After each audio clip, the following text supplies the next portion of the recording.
Hello, magandang tanghali sa lahat. Welcome back again to our channel, Manang Abid Channel.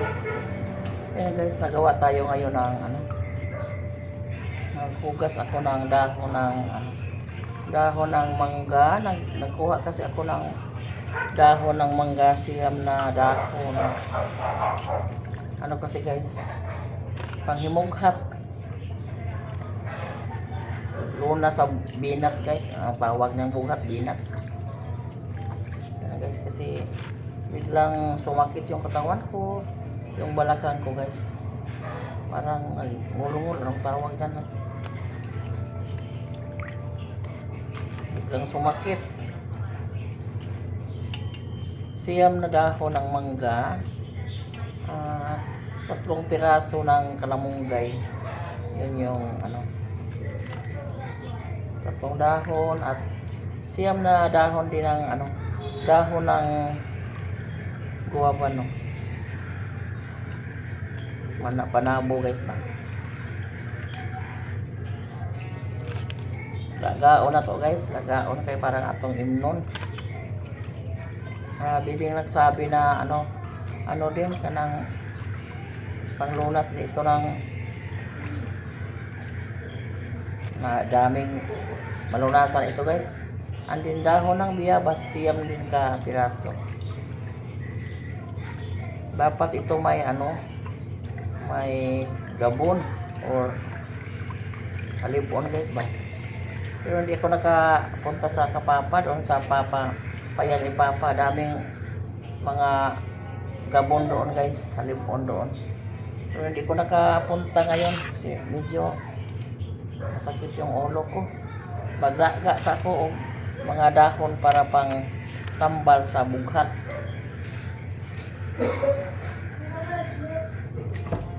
Matay lang yung madali-dali guys.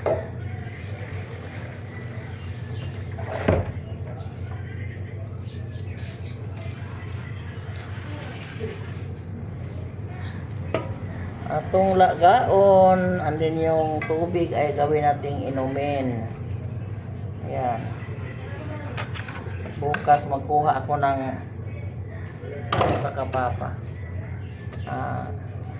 Sambong ay yung Tagalog sa halibon, gabon guys ay sambong.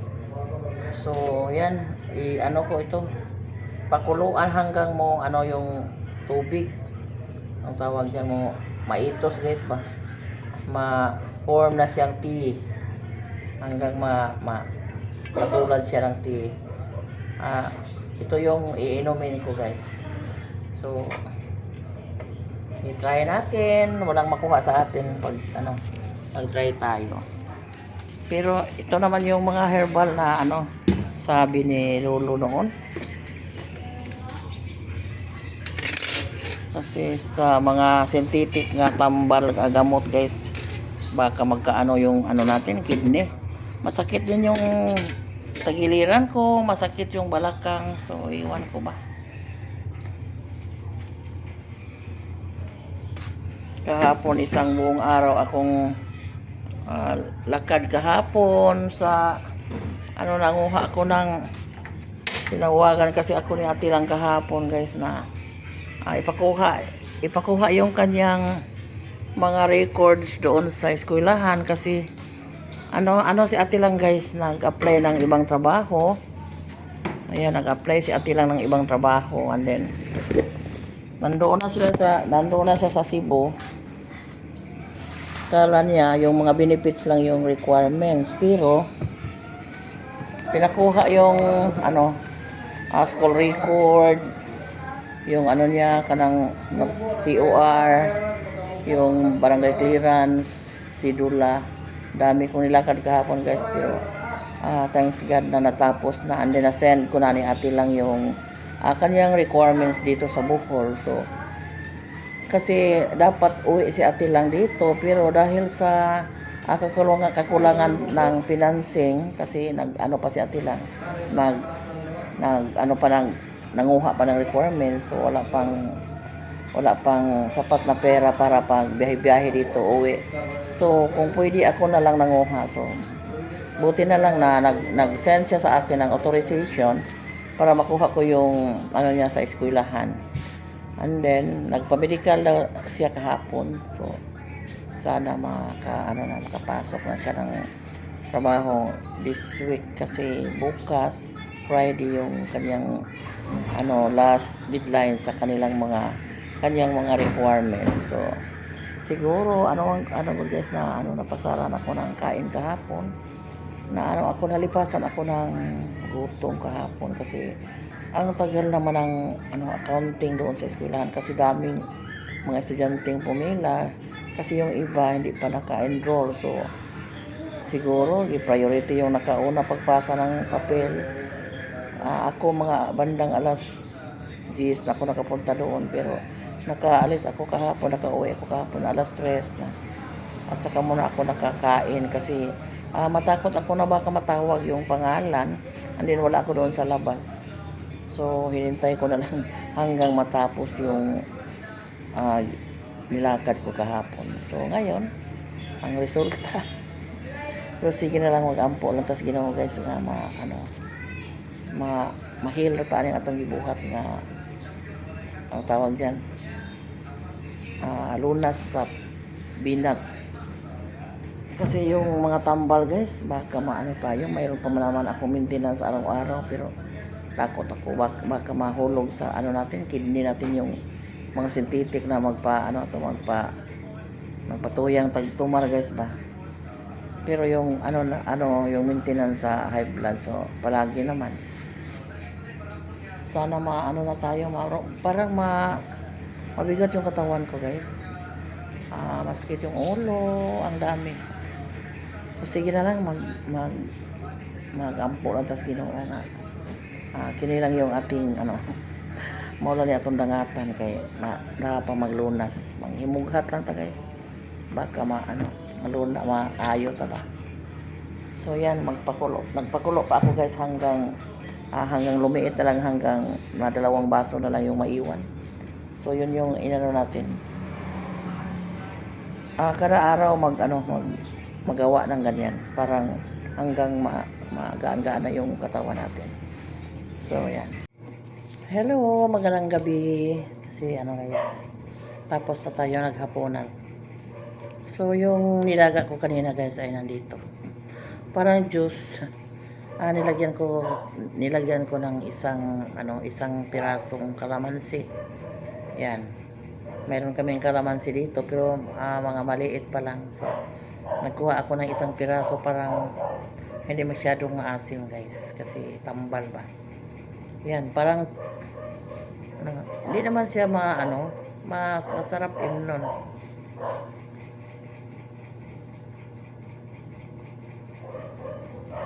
meron pang dahon ng malunggay na lumitaw medyo may pagka pait-pait ang konti kasi dahil sa sa dahon ng bayabas kasi yung mga pinaka dulo ng bayabas yung udlot guys ba yung kanyang puros yung kinuha ko bagong dambong pa nga bayabas ako ikuha nga dahon nag-inom na ako kanina pagkatapos so ngayon pagkatapos kong naglaga kanina uminom ko medyo lumabas yung mga pawis ko guys and then parang medyo na ibosan yung pakiramdam ko bughat lagi guys bughat o napasaran po ko gutom nalipasan ako ng gutom kahapon so kasi continue tayo sa ni Ate Lang sa trabaho ni Ate Lang may trabaho naman sa Ate Lang noon yung sinasabi ko sa inyo na nasa dent ko yung mga sa dentist ba sa clinic iwan ko kung tong mga supply sa clinic pero pinahinto ko siya guys kasi matakot ako sa trabaho ni Ate Lang kasi palaging nagda-drive malayo yung kanyang pinupuntahan dito hanggang Tagbilaran halos na buong Bohol na libot ni Ate Lang magmotor lang mag-drive so hindi naman ako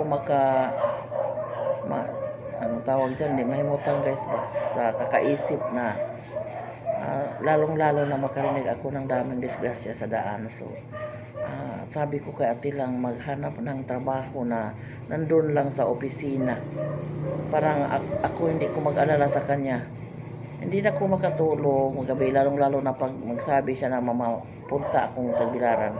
So, magmotor lang siya doon punta. Excuse me.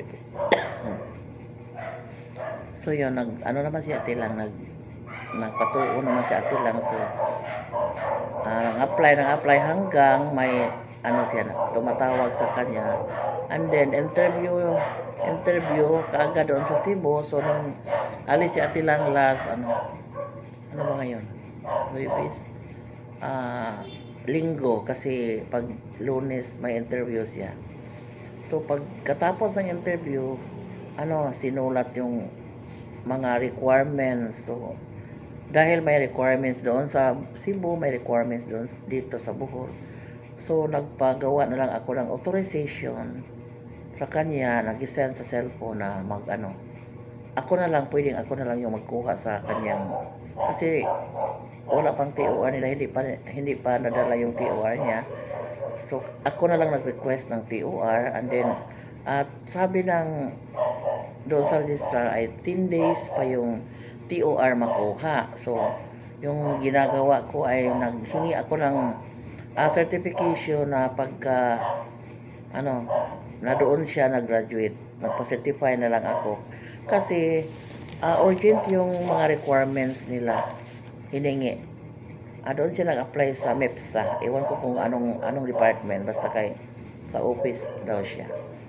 So, parang luwag-luwag yung dibdib ko na wala na siya biyahe-biyahe. So, yung ginagawa ko ay tinulungan ko na lang siya sa pagpanguha ng papel. Kahit nagkautang-utang muna sa requirements ni ate lang, kasi kailangan. Sabi niya, mama, hanapin mo ako ng pera dyan kasi kulang yung requirements, medical. So, yung mga ate niya ay konti lang yung kita kasi mahina yung parlor. So, yun kay Iris, isang ate niya, hindi pa nagsweldo. And then, may nakalaan na salang mga sweldo.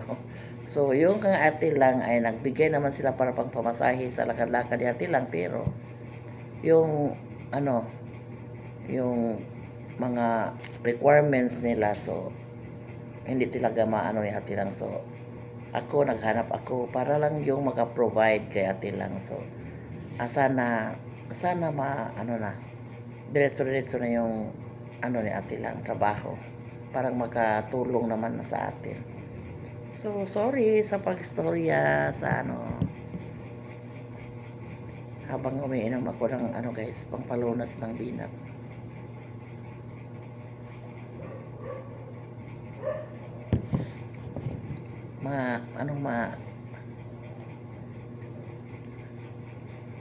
Yung kapunggay. Mararamdaman mo sa dulo yung kapaitan ng biyabas, pero okay naman kasi tambal man yung biyabas. So, hanggang dito na lang yung video natin ngayon guys, at maraming salamat sa walang sawang panonood, sa mga suporta. Mag-shout out dapat ako, pero yung old na ko nagisi, yung listahan ko guys ba. So, bukas na lang siguro, sa susunod na lang video. Maraming salamat. God bless everyone. Bye.